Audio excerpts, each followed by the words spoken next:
8:30 को आपका एक्सीडेंट होता है और 9 o'clock आप मेंस की एग्जाम देने जा सकते हैं। इंटरव्यू से पहले 1 महीने तक आप हॉस्पिटलाइज्ड है और उससे 1 वीक पहले आप दिल्ली जाके उसकी प्रिपरेशन कर सकते हैं। तो luck has to come with you, उसको आना पड़ेगा और आपको आईपीएस बनाना पड़ेगा। कि मैं एग्जाम के लिए निकला, मेंस मेरा था सुबह, GS3 का पेपर था। 8:30 को मेरा स्कूटी स्लिप हो गया, मेरा लिगामेंट इंजरी हो गया, लेफ्ट हैंड में इंजरी था, सीट से ब्लीडिंग हो रहा था। लेकिन मेरे पास 2 ऑप्शन थे। मैं खड़ा हुआ, मैंने देखा, okay my right hand is safe and I decided I will go to the exam hall and write the exam. मेरे पास 2 ही ऑप्शन थे, या तो मैं वहां से उठ के रोने लगूं, यार मेरे साथ ही ऐसा क्यों हुआ, मेरा एक्सीडेंट हो गया, मेरा मेंस खराब हो गया, और हॉस्पिटल जाओ। या दूसरा ऑप्शन था कि मैं देखूं कि मैं 3 घंटे और सर्वाइव कर सकता हूं। हाँ, कर सकता हूं। मैं मेंस के लिए एग्जाम हॉल में गया।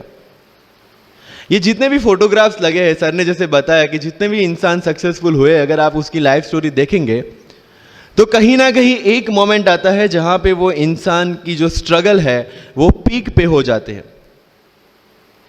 वो इस मोमेंट पे आपको डिसाइड करना है कि आपको वहां से यू टर्न लेना है या आपको वहां से आगे निकलना है। इन सब लोगों ने डिसाइड किया कि उनको वहां से आगे निकलना है, एंड दैट इज द फंडा ऑफ लाइफ।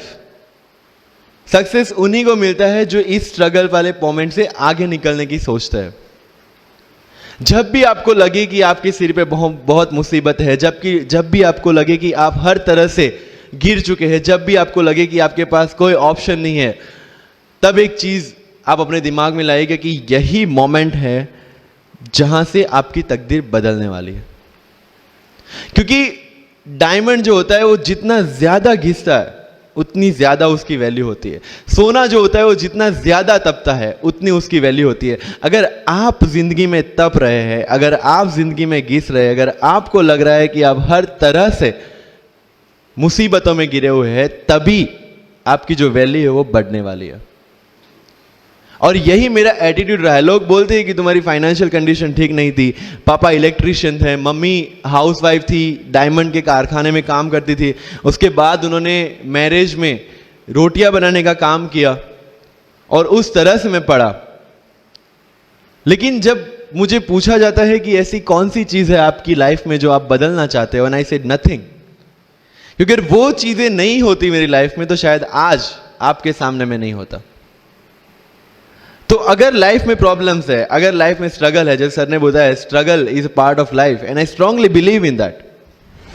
भारत वर्ष का सपना चंद्रगुप्त ने देखा, चाणक्य ने देखा, और उस भारत वर्ष को बनाने के लिए जब ये संघर्ष जारी था, और तब राजा धनानंद की डॉटर दुर्धरा से चंद्रगुप्त को प्यार हो जाता है, और जब चाणक्य उनको बोलते कि नहीं, तुम्हें उससे दूर रहना है, तब चंद्रगुप्त बोलता है, आचार्य कभी कभी सोचता हूं कि जिंदगी में या ये भारत के सम्राट बनने के लिए इतना त्याग, इतना बलिदान ना देना होता तो। और तब चाणक्य रिप्लाई करते हैं, तो हर कोई भारत का सम्राट होता। This is the fundamental rule of life. अगर आईएएस बनने के लिए, आईपीएस बनने के लिए सैक्रिफाइस करना नहीं पड़ेगा, अगर उसके लिए आपको त्याग नहीं करना पड़ेगा, तो आज पूरे इंडिया में हर घर में आपको आईएएस आईपीएस मिल जाएंगे। मुझे एग्जैक्ट डेट याद है, 23 मार्च को मेरा इंटरव्यू था। 20 फरवरी को मुझे हॉस्पिटल में एडमिट किया गया क्योंकि मुझे इन्फेक्शन हो गया था बॉडी में, एंड बहुत हाई फीवर था, तो आईवी के अलावा कोई ऑप्शन नहीं था। 1 मार्च को ठीक होके मैंने सोचा चलो दिल्ली निकलते हैं। 2 मार्च को मैं दिल्ली पहुंचा। 3 मार्च को वापस से टॉन्सिलाइटिस का अटैक होने की वजह से फ्लाइट लेके वापस से पालनपुर, अहमदाबाद, अगेन हॉस्पिटलाइजेशन। 15 मार्च को I got relieved from the hospital. 16 मार्च को मैं दिल्ली पहुंचा, और 23 मार्च को I gave my UPSC interview. तो 1 महीने का हॉस्पिटलाइजेशन। उसके बाद जब दिमाग में ये था कि मेरे साथ जो लोग इंटरव्यू दे रहे हैं वो 1 महीने से प्रिपरेशन कर रहे हैं, एंड 1 महीने से मैं हॉस्पिटल में था, again I thought this is the moment to prove yourself. I went to the interview, और पूरे इंडिया में 2nd highest marks in interview.